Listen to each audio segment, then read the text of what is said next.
Thank you very much, Shocks, and let's get right to it. Game 3 between SK Gaming and the Super Hot Crew. With one more win, the challengers will earn a spot in the LCS Spring Split. And based on how they dominated the first 2 games, they've got to be feeling pretty good about their chances right now. Yeah, that's the truth. Super Hot Crew have been playing fantastically. They've been in total control of the first 2 games, albeit took them a little bit of time to get there after game 1. Shake off the nerves. 15-3-36 versus the win against SK in that previous match. The one thing I do want to highlight is Candy Panda. I don't feel like he's had a big impact on this matchup so far. He had a 5.79 KDA at DreamHack. And I feel like he really carried his team to victory, especially against KMT in the finals. He's got a 4.25 KDA today, sitting at 5-4-12 in the 2 games. And even with stats like that, he's not having an impact. I haven't felt his Siva controlling team fights or mid-game at all. But that's what you said. How can you when you split push, right? Trying to get on the outside. One big thing for me, and I said at the end of the game, was momentum for SHC. In the fact that they are somewhat of a new team, made up of pretty good players, but are always able to overcome the small things, especially like being pushed back for 40 minutes in a game. So the one thing that also impressed me about that, the fact that they are this new team, the fact that they're dealing with this high-pressure situation, the way they controlled that blue buff. You know, game 1, they bounced back from being behind, basically, from decision-making. Even though they're even on gold, the game was in SK's control. They bounced back to win that one. In game 2, they come in, they have such a clear strategy to shut down Jez's in the mid lane, steal his blue buffs away, and almost force him to go and tilt, almost force his hand to say, make a risky play like Peke was saying. Flash in, force yourself to go for that all in or die, or lose your blue buff and lose control anyway because I'm always ahead of you. Well, that's the thing. I think it trickled down all from what happened in the jungle. We finally got these, well, it is the second game that we just saw, but they finally got into ward. They didn't do that the first game.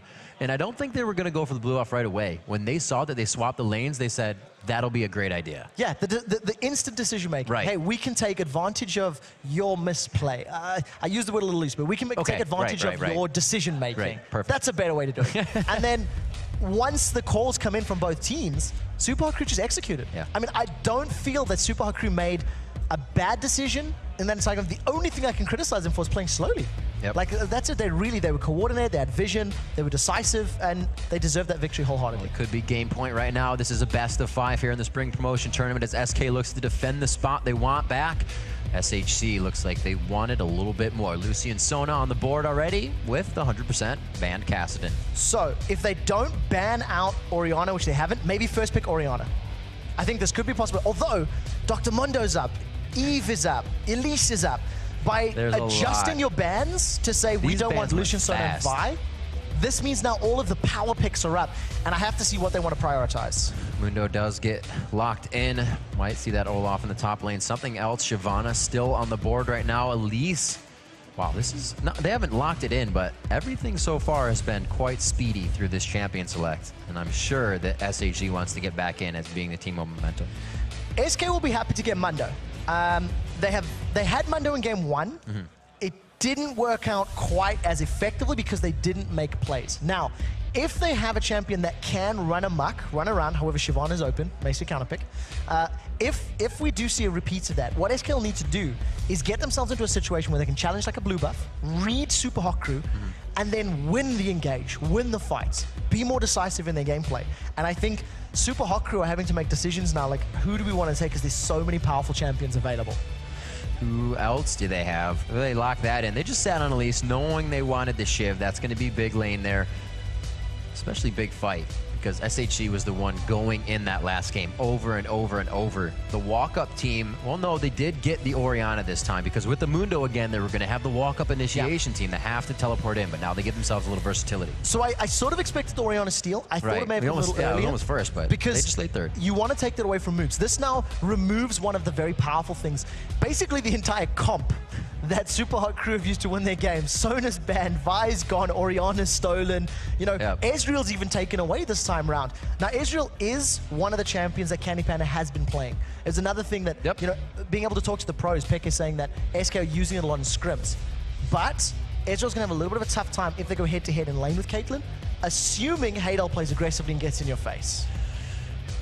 A lot of kill potential coming from the support. We are going to see the Annie coming in. Caitlyn actually being picked up. Really Forgiven is only the one to try his hand at that this weekend, and he did damn well. So we'll see if Haydale can continue that streak on Caitlyn. Eve has been picked up. We saw all these champions get through select, and we figured they'd be in the game. Yeah. Now, These are some powerful comps. I really like the composition here from SK Gaming, and there's the Morgana we talked about. Very cool. Okay, so let's talk SK first very quickly.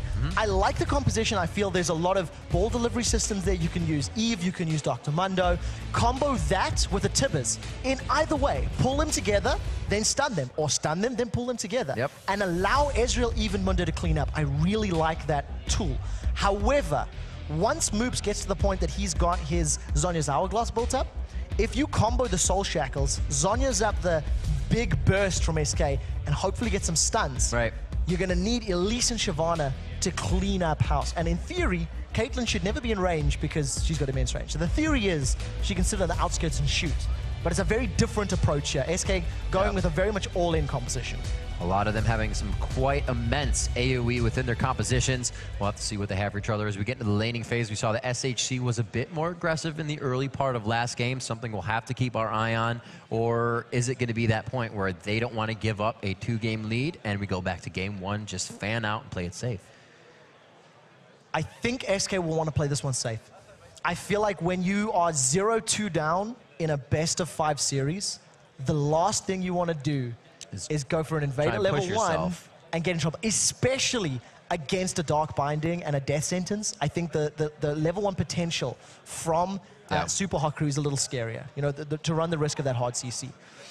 What I'm very interested about in this matchup is how Moops is going to deal with Jez's Orianna, because the auto attacks from Orianna and the early level damage does favor Orianna against the Morgana. So these early levels are going to be very important for Moops, and arguably for Jez's confidence. We'll have to see. He was given a lot of trouble last game. We are now into game 3 and on to the Rift. Super Hot Crew looking to take the spot away from SK that they had in the last split. 2-0 up in a best-of-5. There are 3 match points now that Super Hot Crew have to play with, basically.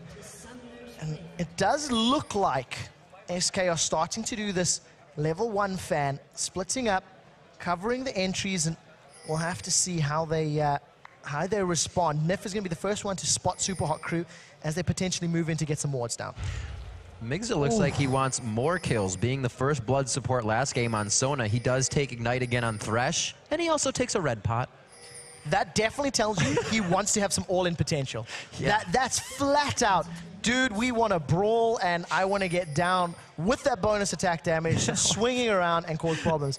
In response, Nif has actually picked himself up a Door and Shield. Yeah. So again, very different approaches by both of these supports in comparison to each other and from the previous games. We'll have to see how this one plays out. It's either one of those things where they still feel each other out or say, we now have a strict advantage and we'll do something. I'm going to go with the 4. Maybe the latter will happen, though. It'll be quite exciting.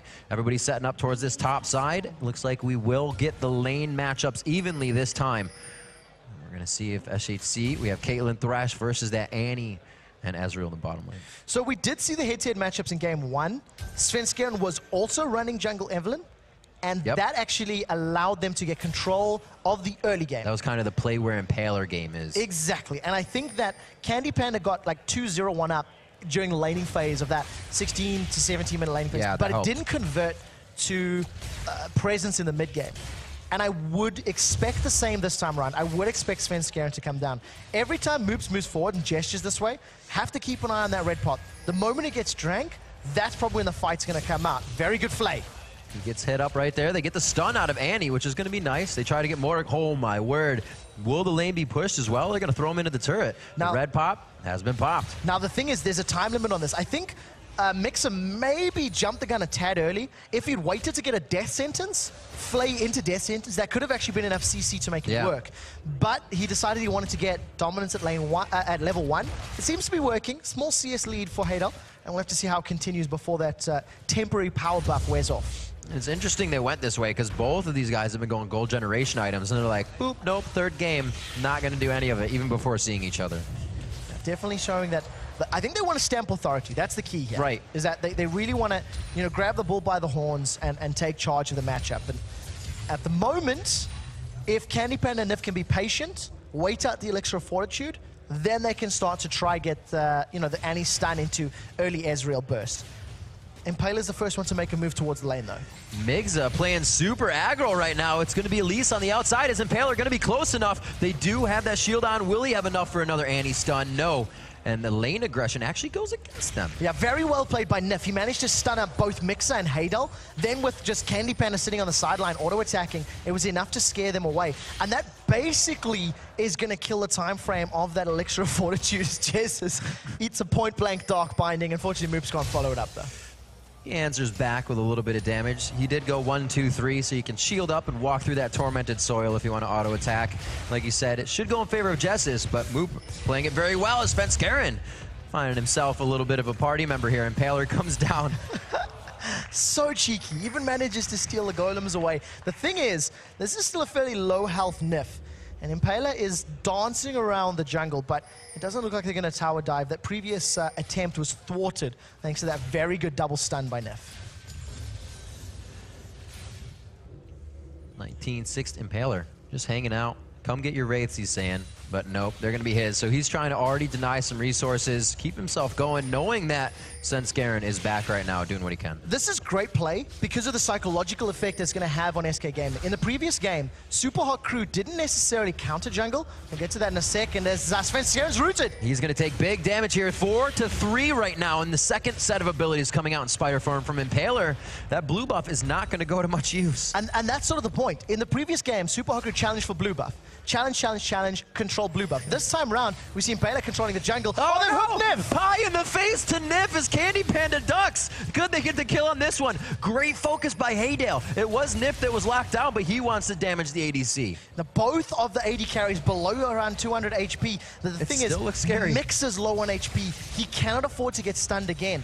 The only thing that's keeping SK in this bottom lane right now is the reactionary stuns by Nif. Yeah. But it's Super Hot Crew setting the tempo. If they continue doing this, it's just a matter of time before they're able to land the hook that secures first blood. 32 to 26 in the CS down there. Much poking and CSing happening between these guys, but they are keeping that farm up, and Haydale now doing a better job. We said he was down, you know, 10 CS by this point. He's going to be the one that's up. Leaving lane, they'll match up, and we'll see what happens when he comes back. Well, we're now looking at the top lane right now. Freddy and Mima, once again, the tanky bruisers. These are sort of the two priority top laners right now, really. Dr. Mundo and Shyvana, a lot of people fight over them. And, you know, in game one, it was very slow till 20-odd minutes, and then all of a sudden, Mima just went beast mode and started tearing apart SK Gaming. Having an Ezreal this time around will be a little safer because Ezreal can Arcane Shift away and try to play the distance game maybe a little more than Sivir, because you're not going to outrun a burnout running Shyvana. Absolutely not. Still running the flash as well, keeping yourself safe. No ghost on that. We'll see Elise. Impaler spent quite a bit of time up here, and this is going to be a level 6 Mundo, so that just goes to the back. I don't think there were too many other lanes for him to push. You already have Morgana going back, rather, Moops in the mid lane, so they're just kind of biding their time until they can find something. This is the, we don't want to go too much out of our realm of thumb.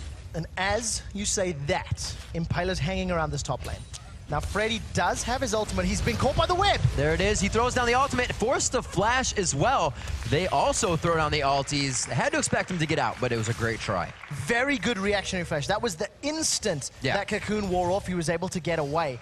Teleport was also expended by Freddy to get to that top lane, so that is on cooldown. And we did see Svenskeren. Sven was milling around the bottom lane. He was thinking about going in, couldn't actually get in. I want to highlight the first purchases. Ancient coin secured for Nif as he's caught. Oh, caught once more. Nif has always been on the outside of these fights. They don't have enough damage to turn back onto Haydale. A good flash from Nif leaves Candy Panda in the fight alone, but he is able to shift out as well. Just great back and forth in the bottom lane. Yeah, Haydale and Mix are definitely toying. Dark Binding does land. Moops may want to go Soul Shackles. He's gone in. He says draw, and the 1-for-1. He flashes over the wall. Is it going to be enough, though? Nobody attacked red either, so he's safe. Yeah, I'm not sure a Chalice, an Amp Tone, and a Doran's Ring was going to 100 to 0 Morgana, so maybe a little ambitious coming out of Moops, but again, the fear is there. The psychological pressure that it adds, you cannot be discounted. They've caught Nif once again. He looks at Candy Panda and throws the hook over his shoulder to Nif is the finisher there. Oh, the Caliber net to safety out of turret range. Unbelievable that Nif got away once again. I don't know if he's trying to play a game of catch the hook. He's pretending to be a fish, but that must be the 4th or 5th time that he's been hooked in the bottom lane. And props to Mixer because he's really exerting his presence. And now Freddy's in trouble. He does have that ult again, so he may be able to pop out of this one. The command shockwave comes down, the shield giving him a little bit of resistances, and he does stay alive. Impaler's gonna fall. First blood going to Svenskeren as it happened in game 1, and it looks like they're gonna continue to try on here. The slow onto Moops, the briefcase onto Moops, and the kill to follow up in the hands of Freddy 1-2-2. Yeah, Freddy says, we have studied the last game. Here's the homework and the review. Throwing the paperwork down and sticking onto the backside of Moops. 2-1 in that exchange. Overall pretty good for SK Gaming, but they need to make sure they respond well because they're replying to Super Hot Crew's plays. And this was their fault in game 1. They had no decisive moments of their own. At the top lane, there's a fight. Trying to go over the dragon form. Shyvana very low. He's going under the turret for this one. Burning Agony and causing just that. Just as I say, you need to make a decisive play. SK Gaming jump in there. Yes, Trevor. And Freddy is able to 1v1 Mima. Now, that didn't happen the last time we seen this matchup. Right. It was a farm fest, and I think if Freddy can use this 2-0-1 advantage to actually get control of Mima's Shyvana, that is a very key factor in this matchup. Blue buff going over to Moops, the mid lane.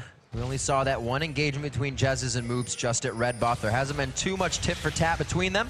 Dragon now about to be picked up, and this just shows SHC working off their momentum, but they're down in gold right now, so they're making these moves so they can keep that running. Yeah, this is a very good call from Super Hot Crew, realizing that they got the numbers advantage. So just taking advantage of the missing opponents, and they're going to secure the Dragon. That was uncontested. I think SK knew it was happening, but they were nowhere near close enough to challenge. Mixer's flashed the hook! Oh, he does get it out of Svenskeren. They're going to be able to get a little bit of gold off of this one. Yes, they do get a nice amount of assists there as well. Somebody give Mixer a medal, because his Thresh has been brilliant this game. He still does not have GP10. So that Dragon and that assist has to be invested into some form of, you know, gold gaining item, because he's just a utility bot right now. He is making a count though, so the last thing I want to make a sign is I'm calling him out, because he's doing phenomenal in this game. Definitely helped to get the lanes rolling everywhere here. He has been just all over the map, at least the bottom half of it, omnipresent. The gold still very close as it was in game 1, and that meant the game went longer. It played on the mentality of the teams, and they weren't even sure about their engagements. And I think that could be a problem here. You know, SK have got a composition where they need a flash Tibbers. They need a shockwave. Yeah. They need Agony's Embrace to hit multiple people. And if you don't hit three or more players, 2 very important ones, or 3 in total, minimum, you're not going to have a good day. You know, you're not going to be able to crush these people down. And when you consider the shields, Shyvana, supernaturally tanky. Elise can dodge. You've got Black Shield from Morgana. You shouldn't hit Caitlyn because she's far away. And you've got the Lantern from Thresh. There's a lot of additional HP to burn through. Looks like there is a bit of a back off here coming in from Migza. They know the wave is against them, so for once in the game, they are not on their back foot, but taking the minions in before. You can see him actually moving to the left side and almost wanting to engage. Heading towards the top side. Svenskeren looks to maybe create something on this side of the map. We'll see who responds first, because Impaler has made it down to the bottom lane. Deja vu. I'm not expecting Candy Panda and Nif to dive, but look for the hook. There's no flash available. Mixer is going to throw the Death Signals. That was optimistic at best. And Candy Pan is easily able to get away. Agony's Embrace is up. Mima's the target, and they're going in. He's got the ultimate, but it's going to be a long chase. Can he get the Flame Breath out? The double bite onto him. Oh, Svenskeren is forced to flash away. Well coordinated there to get out alive. Good attempt. Almost got it. The Cocoon misses. Oh, Nif holds the position in the bush. A nice triple true shot barrage goes through. A little less damage along the way, and it looks like they're going to try to get some more auto attacks in, as they say. 3v2, we have the upper hand. Yeah, and Impaler instantly smiting away Tibbers. They're not available. Look for some CC. Oh, Here comes Jezzes from the side. Shockwave is up. Will they be able to go in? He flashed. Oh, he wanted Andy to go in, but he flashes himself. Gets the ball move. The double kill, and Jez is doing some work for himself from mid to bottom. Good return kill onto Ezreal. Yeah, Minions doing a lot of damage there in addition to Mixer's Ignite stealing that last tick of damage. And a very good roam from Jesus, but now he may be in trouble. Anticipating the move from Moops and actually very cheekily avoiding that, just ducking down to the right in that extended ramp in the river. Looks like Moops not too happy that 2 kills were picked up by Jesus, so he tries to do something on the way back in. Keeping himself safe on both sides. I mean, it looks like he's trying to just farm his lane, which I think they need a little bit more pressure now that we see Jesus on the move. Yeah, that's definitely the case. You've got a very good roaming, ganking mid laner in both Orianna and Morgana.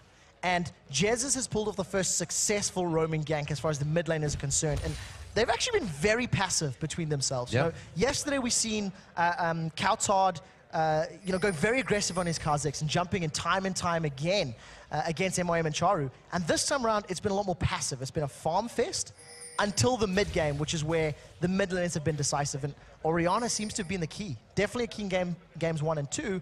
Maybe it's SK's key in game 3. 6-3 in kills here as we reach up on to 14 minutes. Haydale returning to the bottom lane.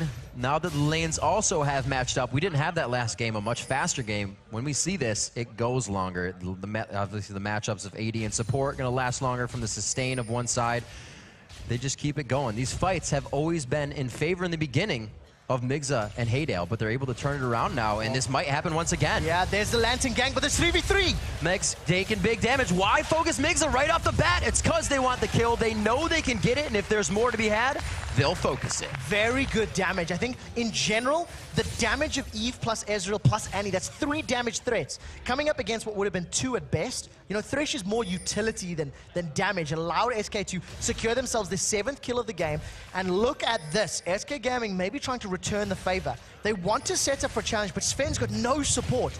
This is 2v3 at best right now. Jesus is in trouble. Oh, the Black Shield goes down. That is going to be a heck of a lot of damage. We are going to see Jesus fall here. It was almost not picked up there. The shield almost hit. Moves may be able to make it out alive. The red buff slightly slowing his pursuer. I don't understand why you try to cleanse the stun afterwards as opposed to cleansing the root and trying to run away from the stun. I'm not sure if that was the best timing on that one. Nevertheless, Jesus gets shut down. Shockwave wasn't used.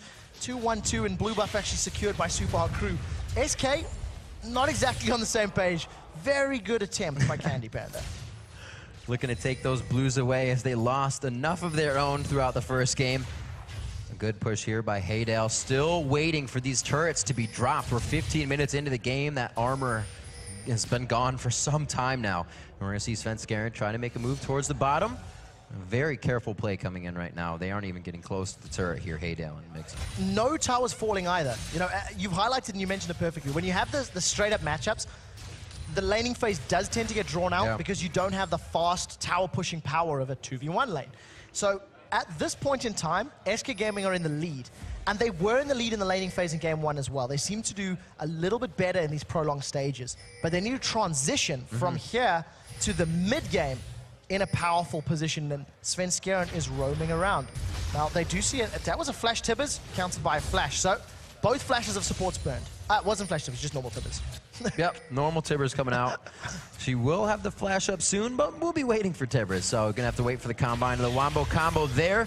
With that happening, they say we may have enough to do this dragon, but it's still gonna be a heck of a fight. Gotta be a bit careful. Flace come down. Mix is in trouble. There's the box going down. Jezz is able to find it from the backside. Looks like Svenskeren is gonna say, we did enough here. We'll wait for the dragon engage if you guys want it again. That was a good amount of burst. Shockwave is still available, and this is very brave from Super Hot Crew. They can't get into this fight right now. You see, it's gonna be a 4v3. Dragon's going low. You gotta consider the dragon was used, the teleport was canceled in that top. Oh, threading the needle out of that one, and the dragon picked up by Impaler. Nobody caught that at all, and that just went straight between 2 members of SK. The whole time that fight was going on, you can see Freddy's teleport is on cooldown, and I think Mima interrupted it with his Dragon's Descent, just knocked him up and prevented it happening. Now Super Hot Crew, they got Dragon, now they're gonna get Tower, and again, SK Gaming failing to capitalize in a potentially advantageous situation.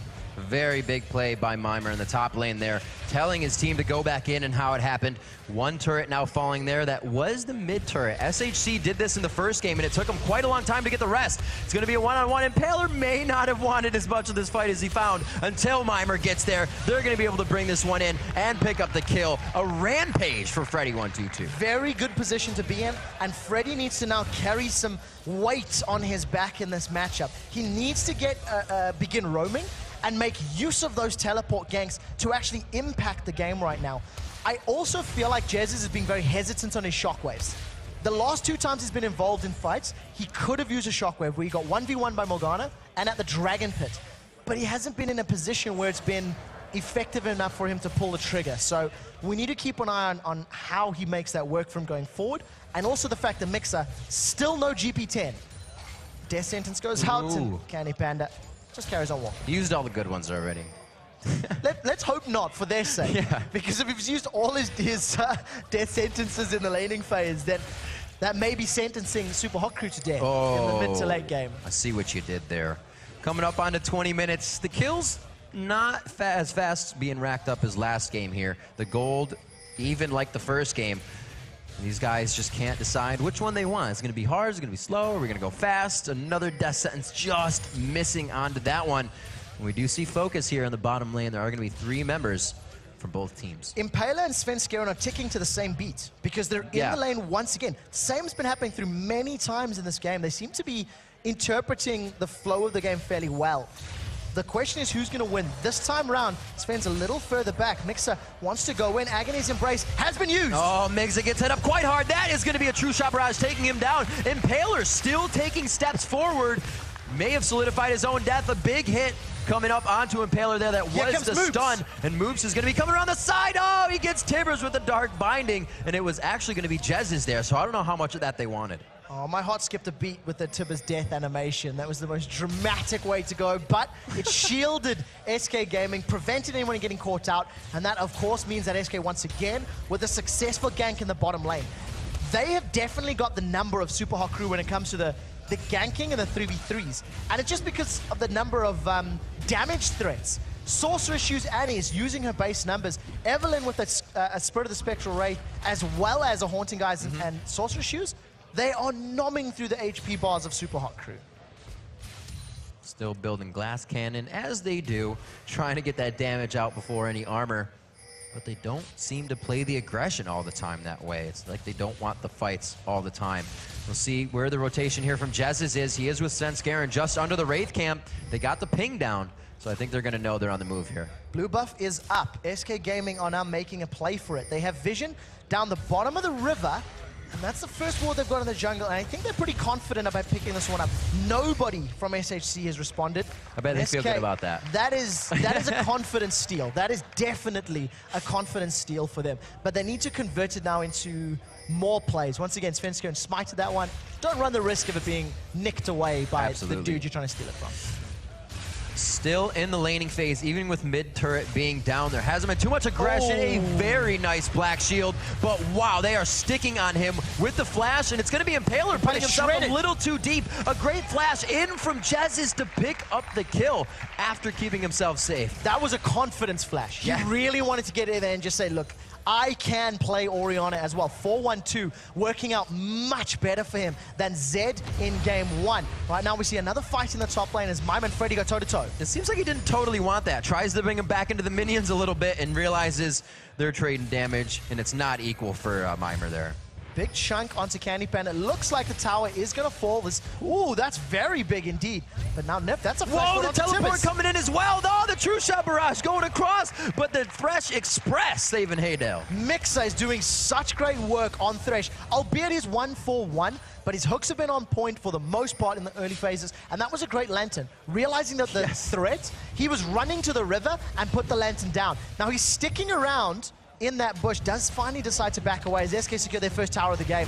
Ladies and gentlemen, I think we've got a game on. Finally, those turrets do fall across the map, the top for the bottom. A lot of pings are going out, and it looks like they want to set up this engagement. It's going to be 40 seconds on the Dragon. Can they pull SK don't have the time. Pull them into this? SK do not have the timer on this at all. So they are going to have to back away. And unfortunately, this means they're backing away as it's about to respawn. Impaler's going to at least scare them. This should signal to SK that it's soon, but we were just too early. And unfortunately, it means they're going to be way out of position if Super Hot Crew can congregate the numbers. Mimer's even heading down to the bottom lane for this potential dragon fight. That's big for them. I'm sure they wanted that heavily with the teleport being down, the top wave now far past the river. That's going to be Mundo's job, but they are still going to leave it. The minion wave is big enough, and they want to go back to contest. Did Svenskeren just walk over that pink ward? He's not killing it out of threat of a dark binding, I think. Yeah, exactly. Playing it very, very safely, but Super Hot Crew, they have started off the dragon. Candy Pan is going to arrive here, but they're too late. Dragon is down. Dragon is embraced. They've gone in. Svenskeren, a quick punch to the jaw there on Impaler, and he looks to get into this one. Can it be the shift over the wall? He just goes to the left, and they save face on that one. The True Shot Barrage passing through, giving a little bit of vision, and it does look like they want to chase. Oh, that's a flash for Freddy. It's going to... Oh, very nice job. They are able to take him out at the flash on the wall. Looks like it's going to be Migza throwing himself in. The box goes down in the reinitiation. Dragon's Descent goes in, but Mimer is forced to turn tail and walk out of this one, literally. 2 for 1. Svenskeren just getting a little bit surprised by Mimer diving back in there. A good fight for SK.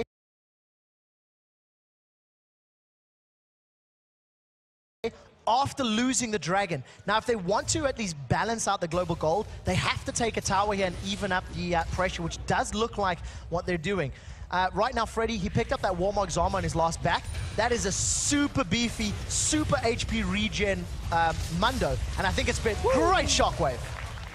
That's 100-0. Well, it was 100, but it could have been. Well, we talked about how he's got to pull the trigger a little bit quicker, yeah. And that's exactly what you're going to do. Grab yourself another kill. 5-1-3, they get a tower.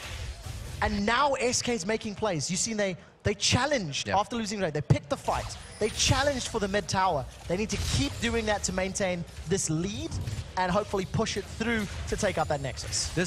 This composition now with Orianna instead of Gragas is allowing them to get everything they wanted. Every Gragas ult, nobody could follow up on. Nobody wanted to follow up on. It just wasn't right. Yeah, very little impact with Gragas in the previous matchup. And this time around, Jez is definitely showing that those shockwaves hurt. In terms of itemization, we finally see that GP10 has been secured for Mixer's Thresh. So he has got that ancient coin. It has currently earned 16 gold in comparison to the 550 gold that Nif has accumulated over the course of the game. So got a lot to make up for. Nif pulling his best James Bond impression, 007 right now. And doing very, very well with that Annie. His stuns have also been very good. Reactionary as well as offensively. So great to watch these guys in the top lane. They're like, poke, run around, poke, run around, poke. They know they're not going to take each other out in the end of it. It's going to have to be the big fight. Yeah, the temperature is heating up in the top lane for Super Hot Crew. That's 5 members of SK potentially catching them out. Agony's not used there by Sven. I thought he was going to go for the slow. But nobody else from SK Gaming was able to really collapse on them quickly enough. And now the focus seems to be top tower or red buff, thanks to all of the vision. And it does turn out to be red buff here, as Candy Pan is pointing out. Kiting this fight for about 20 more seconds would be super optimal. That means Tibbers is up. That means Flash is up. And you could see as they were walking around there, Jazz was putting the ball on Annie, putting the ball on Annie. And they're looking for that big engage. They definitely have the power to do so, that's for sure. Got themselves a nice 4,000 gold lead. With all the vision they've granted themselves around the red buff area, going to try to work with the minions in the top wave to push the tower, while Svenskeren and Nif, with the help of Jez, secure themselves another blue buff. It's getting a little bit sweeter here for SK. They're in control of the game, and they just need to find ways to continue pushing Super Hot Crew back. Continue there was a lull taking objectives. Once the turrets fell, I was surprised that SK was able to push back on the turrets because that's kind of where they lacked last game. But with Jessus being able to take out people on that Orianna, they found mid, they found top. And I think this is absolutely going to help more. That Freddy can now take out Mimer pretty much in the full one-on-one engage, maybe. And he can keep split pushing that lane. With his teleport, he's back into the fight. Yeah, it's going to be way more difficult now to take Freddy out. He's got that Warmogs, which I don't believe he built in game 1, if my memory serves correctly. And it's just going to allow him to get through everybody. The burst of the Morgana is not going to be as big of a threat to Freddy. And because he's been really bullying Mimer around, he's now given himself a 20 CS lead. And Mimer's not at risk of killing him. He still doesn't have that Blade of the Ruined King yet. Once that's built up, That'll help shred through that high HP target, but he's still a long way away from completing his big items. We'll have to see. Actually, right now he sits on 8,700 gold to 10,000 gold in the pocket of Freddy. So the 601 is definitely applying to the bank account on this. And you can see the 1,000 gold now being spent out by Mimer. He actually finishes the Sunfire Cape, knowing that the split push right now is probably going to be a little more formidable because he can't teleport into the fight.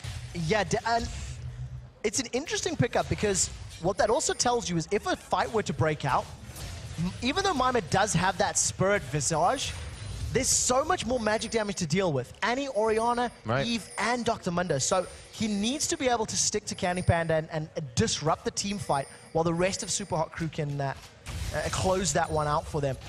SK now slowing down. True Shot Barrage goes down. They've stunned Hadal. That's a bit of damage right there going out. Candy Panda's going to quickly finish, and Hadal had a bit of a second to react, but it wasn't enough. I don't think he had much time to react at all. Instantly just getting dropped. The thing is now SK have to stick around and take the tower. Getting the kill is fantastic. You increase your gold, you buy more items, but it's the towers that count. It's the objectives that matter. And as it stands, this is going to be a 4-on-2. They may even want to dive. Flash Tibbers is available if anyone wants to go in. You can see the ball being used for zoning potential in the tower. A couple more hits. It should drop. The hook's caught Candy. Candy gets that cleanse out, and he actually gets out of the fight. Tibbers just kind of hanging out, saying, where are you going to go? And it is going to be able to take down Paler. Very nice job by Candy Panda in the top lane. They're going to go back at it. Freddy's picking a fight here with Mimer. Ultimate is down. No Dragon's Descent yet. Mimer's holding on to it. Looks like they will keep going. He has a bit of a minion wave here. He's going to try to slow him. This is all in favor of Freddy right now. The ultimate's on, but the chase is only going to go on forever. Give you guys a fun mini game to play. And next time you see Freddy using his ultimate, count the HP that he's gaining back. Plus 120, plus 75, plus 50, plus 120, plus massive amounts of HP gain. And it's going to take a lot of focused fire to actually burn through that while it's up. Hadal now with that static shiv, Infinity Edge, and the makings of a Last Whisper completed. He's farming up the jungle while SK get themselves a taste of Dragon. Once again, just extending that gold lead, as they still didn't take that inner turret. Keep that in mind. Right. They got those kills. It was a one fight, but they didn't get the tower. It's definitely something that SK needs to try work on, because they're just leaving Freddy to split push. They're happy with a 4-1 game right now. And I actually thought they were going to lose that bottom tower. A good kill on Caitlyn, who has recently purchased the static shiv, trying to give the team more siege, stop potential, and lane potential to push. And they weren't able to grab the turret because Impaler put himself out there to save the global gold. So I question right now SK's decision to play the split push game. You've got a 6-0-1 Mundo that has been terrifying for a while. Right. Fair enough, there is a lot of wave clear from SHC, but I'm wondering to myself what the decision-making is as to why they're not grouping as a 5-man and shoving objectives. We're at 30 minutes on the clock. They could start warding for Barons, or in this case, finding Impaler. Impaler does get caught out just above Wraiths in between that blue buff on the bottom side. Is he going to be able to get out? Another Thresh Express to safety, and they pull in Nip, who finds himself in a real bad spot. Hadal getting picked up by Candy Panda on the side, and they turn this one around beautifully, being set up for the engagement. Totally worth it. Shockwave is still available, and now SK Gaming take down the tower on the bottom lane. You see Freddy, he burned his teleport to get into the engagement right now as well. So he's in and around this area, but they have to stack up and press this numbers advantage. It's a 4 versus 3, and they're going to decide to back off and push towards the mid inner turret. I think this is the right call. Get complete control of the map, and then push onto the inhibitor turrets. This is just a completely different game from SK. Can't be compared to game 1. They're warding way better. They are 110% sure about their engagements. They are all over any engagement and in the right spot at the right time. Backing off on this, you can see they have really nothing to worry about. Yeah, and you can see that in the form of distortion boots from Nif. You can see this is just Impaler being caught out. And frankly, the vision from SK allowed them to catch him. There was no wait from Nif. He dove right in there, and even though he did get bursted down following that engagement, it was a very good decisive win. And with the distortion boots, the flash tibbers is going to come up more frequently, and I think that's arguably the best engage that SK has right now. Land 2 or 3, hit a guaranteed shockwave and Agony's Embrace, and then clean up. So now that they're being pushed back, what are we looking for from SHC? Now they're losing their momentum, and it kind of seems like they don't know where to go with it. They've been doing the same thing. Back to the top lane, we see those two going at it. Now to the mid lane, they're just being pushed back. I feel like Super Hot Crew has to find a pick, and they have to find a pick on their terms, right? Mima cannot deal with Freddy's split push. No. So in a 1v1 and a 4v4 situation, you're at a disadvantage. You know, the 4v4 of the bottom 4 SK members versus the bottom 4 Super Hot Crew members will do more damage to you, will kill you quicker, will drop you quicker. We even see a Black Cleaver being picked up by Candy Panda on Ezreal. It's for himself. That is an interesting pickup. That's one that we don't see very often on that champion. And I think Super Hot Crew have to get a good Dark Binding and kill somebody. As right now, Freddy122 taking on 2. They keep trying to go after him with 2, but he is just going to be able to turn it around once again. How much focus can they put here? Wow. Will there be a split push? No, they're drawing all of SK up here, so this is the engage. They try to throw down the ultimates, the Deathfire Grasp as well, and Svenskeren is going hard in and out of turret range. Freddy taking up the turret for his team, eats that one. Svenskeren with a very nice block on the ace in the hole, and they are able to go from mid to top in an extended kite fight to come out on top. Absolutely fantastic. Freddy is so strong right now. He was tanking up 2 members of Super Hot Crew the entire time. That allowed the rest of SK to get into a great position to get the Shockwave to pick up the kill and then kill the tower. Now they are going to start off on Baron. Candy Panda is going to be dealing a massive amount of damage on the background. And Moops on Morgana is basically a null point right now. The time that it takes for Soul Shackles to be relevant, your entire team's going to be dead. It takes too long to channel through. I feel like SK are far enough ahead now with the gold and with the Baron that Morgana is no longer relevant. No. It kind of comes down to that. It's the same thing that Peke said with the Zed. It's like, you're not going to kill somebody after a point if you're not with the game. So we'll see. Just not the damage there. Morgana could be, but she's just been far behind. Got to get that Rabadon's in there right now. And if you look at it... Oh, go ahead. The thing that stands out is that if Morgana gets into a fight, throws down Soul Shackles, Mondo's going to run away, Eve's going to run away. Right, it's just at that point. Ezreal's going to Arcane Shift away. And there's not enough damage from an initial burst of that. Plus what? There's no other burst. Like, you don't have a Shockwave to follow it up. You don't have a bursty top laner. The rest of it's standard over time damage. Damage per second. And that's where SHC are just falling behind because they can't kill him quick enough. And at this point, it has to be SK ending the game definitively. 6-0-3, 7-1-6, 6-1-6. There should be no stalling here. And if it is, it's a damn good job by SHC. Agreed. And this was how SK Gaming lost game number 1. They had an advantage position. Let's be frank, it was not 13 kills, 4 towers, and 10,000 gold. It was even gold. It was even gold then, and that's why they played passive. They cannot afford to do the same right now. It does look like they're going to be pushing the bottom lane. They've caught Nif. Oh, they locked out Nif. That's huge. Tibbers' flash is down on the initiation, but Freddy is still alive. And is that enough for the team? You can see SHC is running back into their base after getting one of those picks. It was on their terms, but it doesn't seem like they can keep going. That was a little bit of a meh wave. Admittedly, it farmed fantastically well, but it didn't hit a single member of Super Hot Crew. So because the champions weren't hit, it meant that SK were able to, had to back away. They weren't able to stick to anybody. And just in terms of numbers, as that fight was going on, we took a look at Mundo's HP per 5. It's 346 base before his ultimate. 346 HP per 5 seconds before his ultimate. It's pretty good. There's the understatement of the century right now. But if you get caught by a death sentence and can't wreak havoc on SHC's backline, absolutely. It doesn't matter how much hit points you're gaining. See what kind of magic resistance is actually coming out on anybody else, which is none. Abyssal Scepter, Deathfire Grasp, Rabadons, Leandries, another Athenes, a Void Staff, and the magic resistance is Negatron Cloaks coming out on SK, not SHC. They only have one member really formulating that. They do have that Aegis kind of coming out Locket now, but it's not enough. No, it's not. And it's partially the reason that SK are winning these engagements so well. You see that when Jesus does hint a champion, it melts their HP bar because you've got armor being built up for Mixer. The only MI he's got is from his Mercury trades, and that's not a whole lot. Haydel has just gone full glass cannon. There's no defensive items at all. And to be fair, Candy Panda doesn't have any either, but he's 616 with a 603 Mundo in front of him. You know, Shyvana is not beefy enough to mitigate that sort of defensive item threat. And right now, SK, they send their focus to the bottom lane.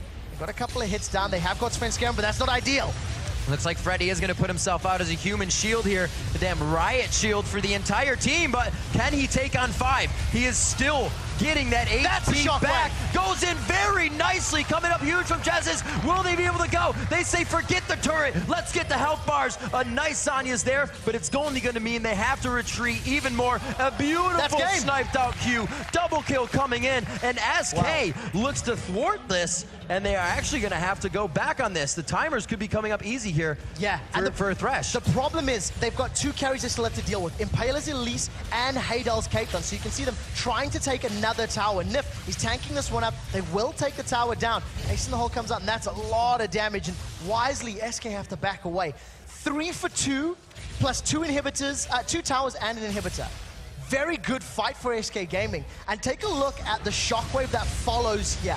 Freddy is tanking the turret, right? He's tanking the turret this entire time.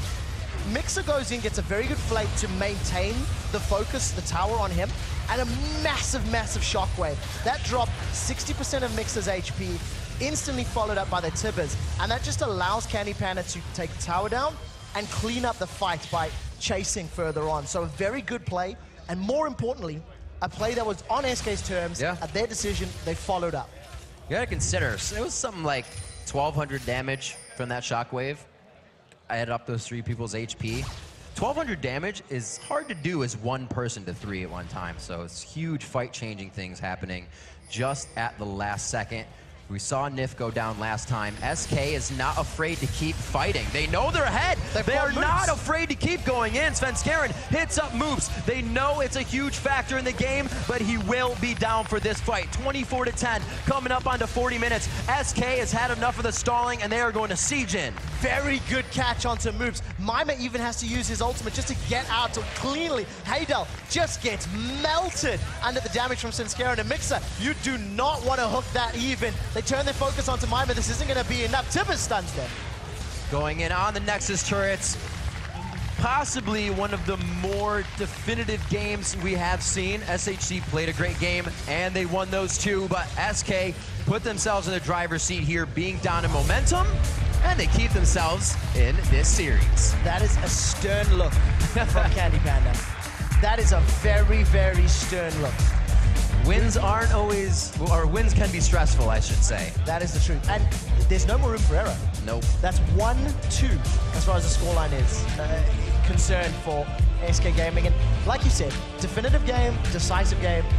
SK got the lead early, played it patiently, invaded. They got their blue buffs back, made up for the steals in game 2, and pushed down once they had Baron, once they were confident in their ability to siege under the tower. And I think that had Morgana been a different champion, maybe a Ziggs even, clear the waves, deal damage to the backline, maybe that would have worked out better. Moops did well on Morgana, but just didn't scale well enough into the late game.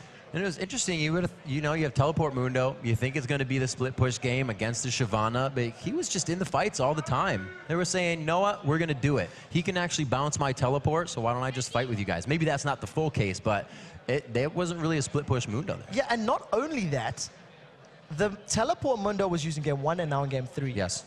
And I don't think that teleport was particularly useful. It wasn't super huge. Yeah, I don't think it affected team fights. I don't think it affected, real pushes, if I'm being very honest. And the reason I highlight that is, we had the match yesterday with Chari. Chari stopped using teleport on his mid lane. And I'm happy to see that because there was a lot of times where it wasn't useful. And I just feel like maybe if Mundo, look, they won. He stomped. He went, what, 8? Where's his stats? 6-1 and 9. 6-1 and 9. Not too bad. If he had maybe picked even an Ignite, he could have been able to do that even better. But, fantastic play by SK, and they keep themselves in by the skin of their teeth. We'll have to see what happens in the next games. We've got to take a quick break, but when we return, SK looks to build on their momentum and even up this promotion series, while SHC fights to close it out. Game 4 between the SUPA Hot Crew and SK Gaming is coming up right after this.